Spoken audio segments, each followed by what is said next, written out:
dias de hoje, o que deve nos preocupar, e quando eu refiro esta fala, não falo a outros, dirijo a mim primeiro, que de muitas vezes as tensões, tribulações e tantas intempéries e percalços pressionam-nos a ponto às vezes de querer pararmos, retrocedermos no ministério e também na fé. Paulo nunca olhou para o ambiente como um opositor a ponto de travar seu ministério e de ocultar ou de calar, cessear a voz daquele que é conhecido como os pais da igreja, um dos maiores pais da igreja, que contribuiu de maneira tão comprometida, doando-se em tudo e o seu tudo para a obra do Senhor. Mas nessa segunda prisão, Paulo já agora dirige uma palavra com uma preocupação e observando que diante da perseguição a qual Nero fez ocorrer através do incêndio que aconteceu em Roma, nos meados da data 17 de julho, ano 64 depois de Cristo, a esta segunda prisão agora a qual Paulo escreve esta segunda carta, Paulo faz e aplica aqui, deixa muito claro que é uma carta de orientação ao seu filho Timóteo na fé, mas também dizendo que o momento da sua partida era chegado. Tanto é que ele diz: eis que estou pronto para ser oferecido como uma oferta de aspersão, uma oferta voluntária. Ele tinha em mente e sabia que valeu a pena sofrer todos aqueles embates, perseguições, tanto externo quanto interno, perseguições essas pelos seus compatriotas ou seus patriotas judeus, e tantos pelos seus irmãos na fé, que poderia ali abraçá-lo na casa do Evangelho e eu ajudar, contribuindo para o crescimento da igreja. Mas parte destes negavam, não reconhecia Paulo e nem seu ministério, procurou arduamente, incansavelmente, encalço de Paulo, tanto para afligi-lo quanto perseguindo Paulo em sua morte, mas não tendo êxito. Mas nesta fala Paulo está dizendo: apressa para vir ter comigo, porque o meu dia é chegado. E quando eu olho para esta palavra, eu me confronto com a mim mesmo, porque de muitas vezes nós olhamos para o início do nosso ministério, o início da nossa fé, maravilhamos até mesmo dentro do pensamento do saudosista, o quanto eu era aplicável, quanto eu contribuía no ministério tempos atrás, quando conheci Jesus.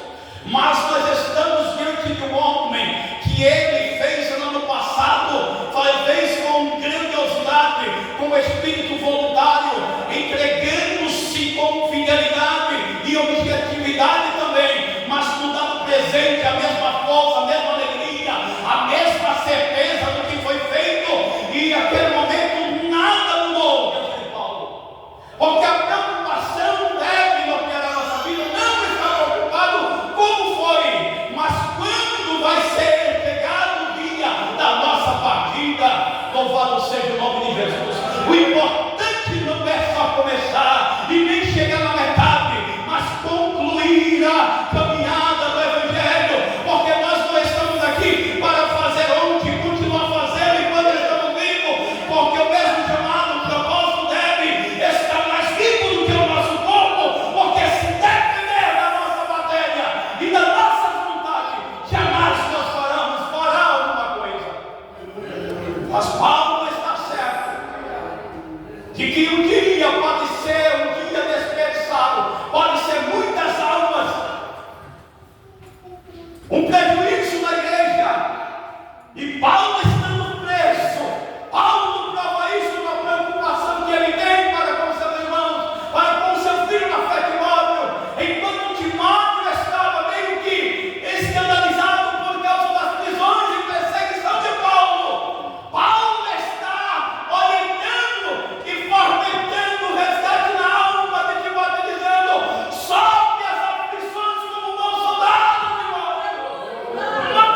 que tinha uma vida estabilizada financeiramente, um homem que tinha tudo para assim vai descer, se blindar de algumas coisas aleatórias por conta da perseguição, quem sabe deixar de lado alguma coisa, mas nunca se acovardou, atendeu o chamado e a vocação, militou com fidelidade e altruísmo na fé, combateu o bom combate.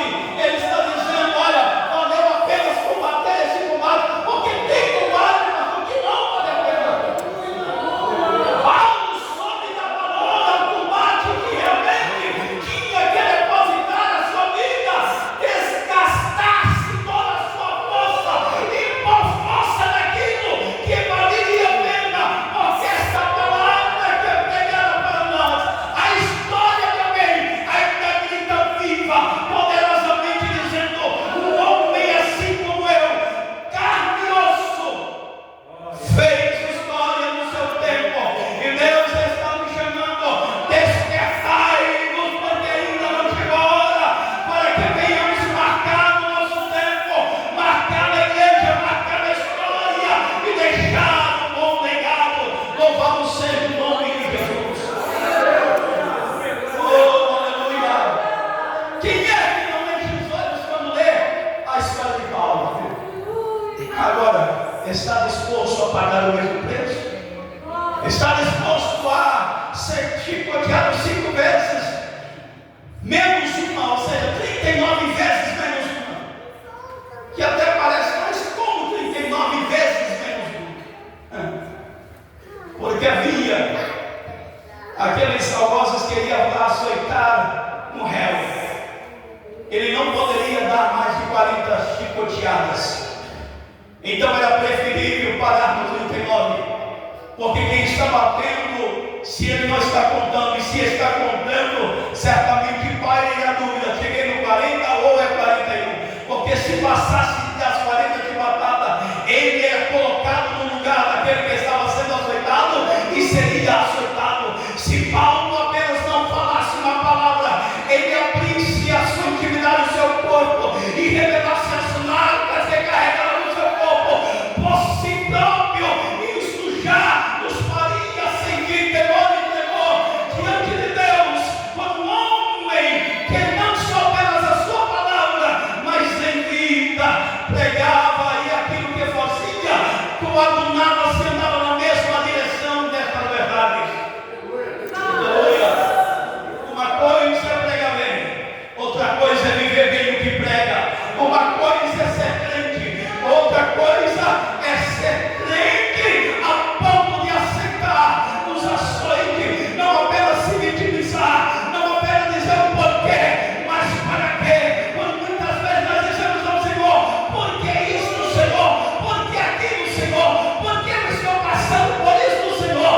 Mas levantarmos a cabeça e dizer: Senhor, eu me sinto lisonjeado, me sinto honrado, porque você vê, mesmo que a chibatada, mesmo que os açoites, mesmo que as pessoas negativem o meu ministério, mesmo que a perseguição, mesmo que alguém me traia, mesmo que alguém me abandone, mesmo que alguém não me dê por um centavo apenas de nada valho, mas todavia eu te louvo pela graça salvadora, eu te louvo pelo teu Espírito Santo, eu te louvo pelo resgate da minha alma, eu te louvo por fazer parte do sacerdócio real, eu te louvo por participar desta herança, cordeiro de Cristo.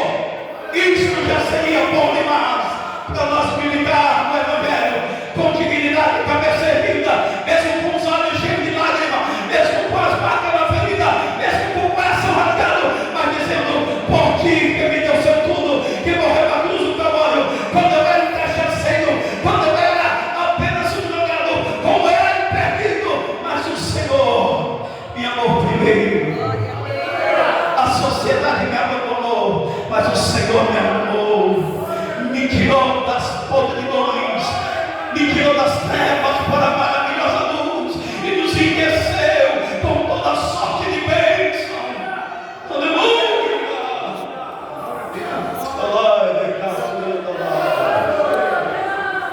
Aleluia! Nós estamos falando de paz.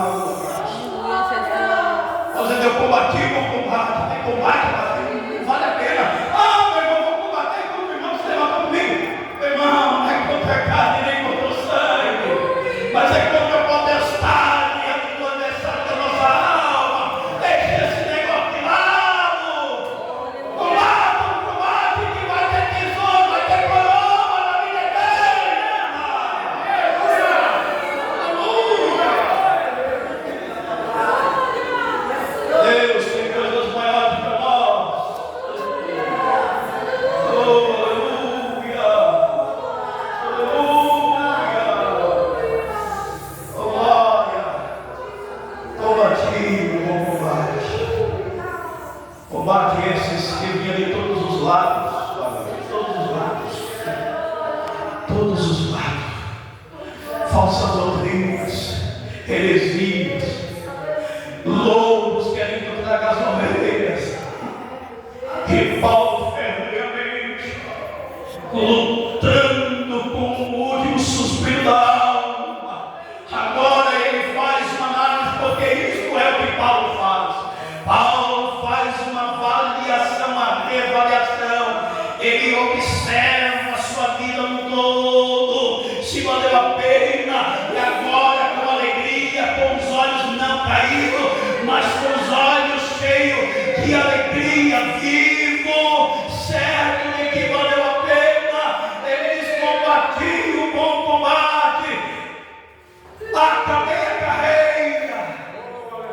Acabar a carreira é dolorido, porque tem pessoas que começam bem, às vezes não começam bem, começam bem mesmo, começa tão bem, mas o problema agora é que Paulo está dizendo: acabei a carreira, concluí a obra, concluí o chamado, consegui.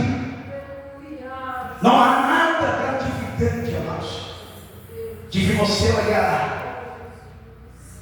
para o que você fez, as lutas e as batalhas que você batalhou, tudo aquilo que você fez. É como se Paulo tivesse a mesma certeza: estou certo que a minha partida é chegada. Mas se tivesse que fazer de novo, Paulo, se tivesse que fazer de novo, ia valer a pena. Aleluia! Ia valer a pena, faria tudo de novo. Não é alguém que está olhando, reavaliando-se, dizendo: se eu tivesse curtido mais a vida um pouco, se eu tivesse aproveitado a família mais, se às vezes no ministério, na obra, vai requerer algumas coisas tão valiosas que vai ficar no caminho, muitas não vão se perder, mas você não vai estar presente. Quantas datas de aniversário o pastor não passa para a família? Quantas vezes na escola o filho espera o pai, não tem o pai, uma apresentação, o pastor está trabalhando, você é obreiro, irmã, não pode, você não consegue. Por quê? Porque você está empenhado na obra, mas isso deve ser feito uma avaliação, olhando e dizendo: certo que eu vi o que eu pude fazer, está tributado, certamente, como Paulo disse, que a coroa da vida já era guardada. Essa certeza eu tenho, e ninguém pode roubar essa única alegria da minha alma. Aleluia! Quem é que já passou por isso? Quando eu falo isso, me faz lembrar que certa-feira, dirigindo a igreja, eu falei para minha esposa: a gente precisa, na férias, pegar um dia na semana, porque tudo no final de semana o pastor tem que estar presente, né? O pastor não tem vida. Tem sim, irmãos, tem. Mas note o que eu vou falar, para que não fique mal entendido. Eu peguei minha família na quarta-feira, sexta-feira estava de volta, e tinha uma equipe, grupo de obreiros, irmãs e irmãos, reunido para tratar sobre esse assunto. Meu Deus. Eu orei, respirei. O homem consegue relevar, irmãos, mas e a esposa? O homem até consegue relevar, mas mulher é mais sentimental. E às vezes alguém nem está preocupado. Eu estava numa campanha dirigindo esta igreja, mas um momento tão crucial na minha vida, que olhando para os textos de Paulo, eu falo, eu observo, não quero ser criança para dizer que contribuí com o Paulo, mas olhando que não muda, as palavras são as mesmas, os inimigos são os mesmos, como diz o Haddad lá fora, muda o batedor, mas o chicote é o mesmo. E numa dessas, Deus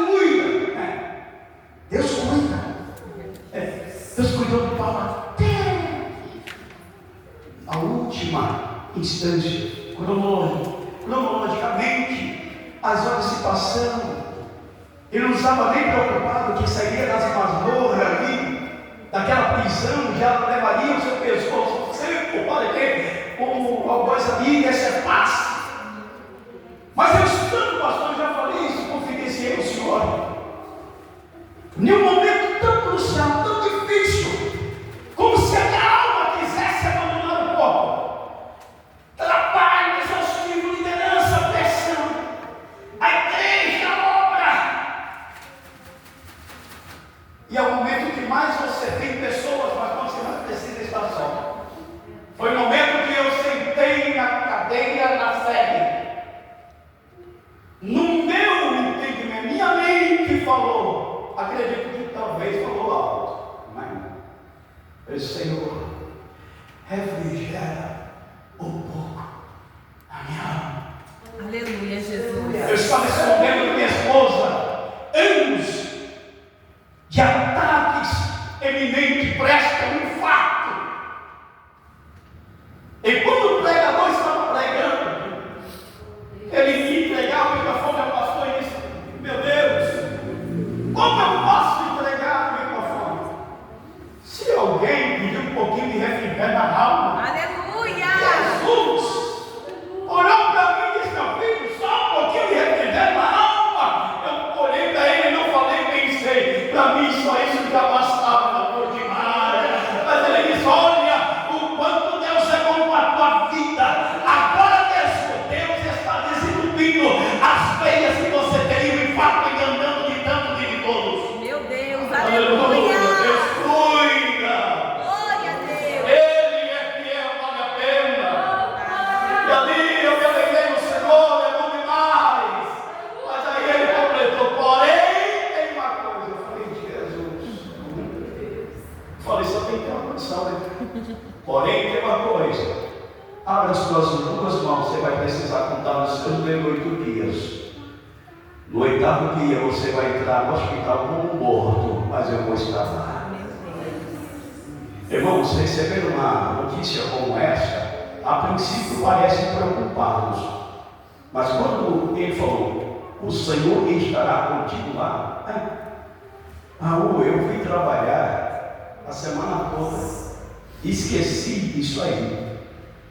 Porque quem confia, não fica se martirizando, pastor. Não fica. Não tirou sono.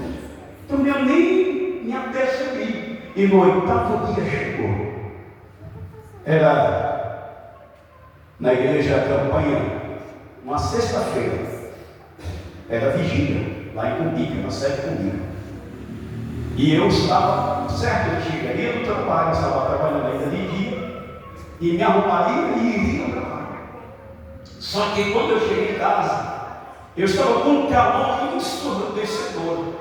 Parecia que eu estava sendo consumido por labaricas. Banho gelado, isso já é clássico.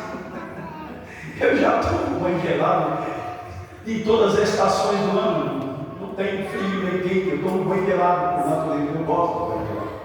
Mas nem o banho gelado acabou o calor. Ventilador, suor saía como água, e eu pálido ficando gelado. E aí, por 2 tentativas de me erguer em pé, desmaiei, e na terceira vez eu só fui acordar com os aparelhos. A mulher, o vizinho correu, colocaram no carro, ainda bem que ela é habilitada, mas diz o vizinho que ficou com medo dele ir me ajudar e não voltar, porque a mulher parecia o Rubinho. Mas o calor da situação. E quando eu estava lá, 15 minutos depois, o laudo do médico foi: não temos o que fazer nada. Os ortopedistas pararam. Ainda que fizesse colocar na máquina, fazer o processo de hemodiálise para tentar. Porque está gelado, as pálpebras estão brancas. Mas mesmo assim vamos colocar no outro aparelho. E quem sabe, aquele momento foi terrível para minha esposa. Mas acredite, 15 minutos depois, eu abri os olhos berrando e dizendo: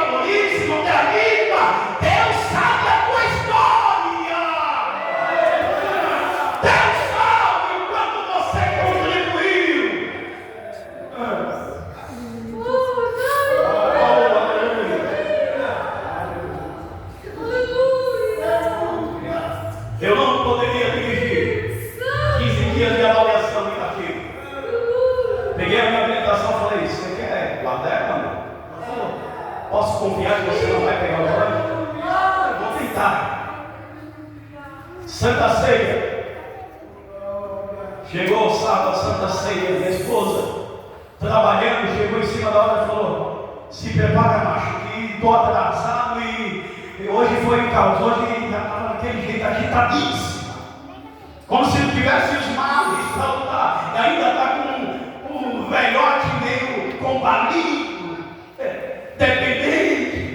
Ela pega aquela espinha, parece um trator, pega ali a Expresso Dutra, sentindo com dica 110 por hora, balançando e buzinando que ela não liga. Quando de repente ela disse: eu não estou bem. E não completou o porquê. Não consegui dizer: coloca o carro na lateral para pegar. Ela desmaiou no volante. Desmaiar no volante, para quem é motorista, é adormecer o pé no acelerador. E para quem já está 110, sem domínio, sem controle, deveria ser aquela barca. Mas acredite que o Senhor cuida do menino. O carro não saiu do lugar, 1 centímetro sequer.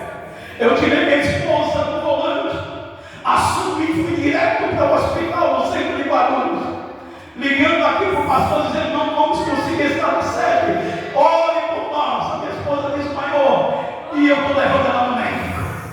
Eu só fui perceber a grandiosidade, livramento de Deus, quando eu perguntei para o meu filho: você puxou o filho? Não, meu filho, você está certo. Ele: não, papai, não. Eu só baixei os vidros e fiquei com as mãos abanando para os carros não entender e não bater. O carro não foi 1 centímetro para frente. O carro estava simplesmente no ponto neutro, paradinho, para eu entrar por a marcha e ir embora. Ali eu comecei a chorar e dizer: Senhor, só tu, Senhor, é quem faz estas coisas. Vale a pena, Senhor, muitas das vezes, engolir saco, como muitas das vezes não quer aceitar os problemas, a circunstância. Evangelho não é para amador, militar o Evangelho não é para amador, não. É para aqueles que militam com verdade, que se submete ao chamado para o reino da obra do Senhor.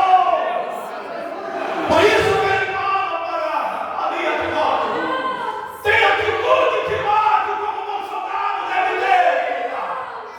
Não baixa a guarda, homem. Não baixa a guarda. Não desista. Não desista. O Senhor cuida de mim e de você. Vale a pena ser fiel ao Senhor. Vale a pena se desgastar se for necessário. Vale a pena não sacrificar, porque alguém vai dizer: ah, eu estou me sacrificando. O sacrifício é uma vergonha. Eu antigamente até falava isso, nem falo mais. Eu estou me sacrificando para a igreja. Oh, irmão, sacrifício foi o que Jesus fez na cruz do Calvário, para que eu e você atentem por estas portas. E mesmo assim, se não estiver bem, quando dobra o joelho, ora e fala, Ele cura, Ele renova, Ele sara, Ele liberta, Ele transforma, Ele me enche de alegria, de gozo na alma. Sacrifício. O único sacrifício que só entendido é obediência, porque a obediência vai cobrar isso de renúncia. Renúncia nunca é fácil, mas renuncia a si mesmo, assim como Paulo. Queridos irmãos, louvo ao Senhor Jesus por essa rica oportunidade. Rouba as orações do santo em meu favor. Continue orando pela minha família, somos carentes das orações dos irmãos. Minha esposa trabalha aos finais de semana. Agora mesmo, o vídeo foi tocar na igreja, chamaram ele, e eu tenho que sair daqui correndo para ajudar aí em São Paulo, fazer a retira de todas as decorações. E às vezes, a gente não está na igreja, muito menos ela, pastor. Mas, por que eu falo isso, irmãos? Para que nós sejamos debaixo da verdadeira comunhão, orando pelos outros, nunca subjugando, levantando algumas questões bobas que pairam na mente. Paulo nunca se deu ao capricho, ou desperdiçar o seu tempo, observando tais coisas, ele sempre investiu em pessoas se doando, acreditando no potencial deles. Timóteo era um jovem menino que tinha um grande potencial, e Paulo vê isso, e Paulo investe em Timóteo, investe em pessoas como pregador, em oração. Cubra essas pessoas de oração, de carinho, Glória a Deus. porque todos nós estamos convergindo, andando na mesma direção, mesmo céu, a mesma graça, o mesmo Cristo, as mesmas verdades absolutas e eternas. Deus abençoe a todos, em nome de Jesus. Amém.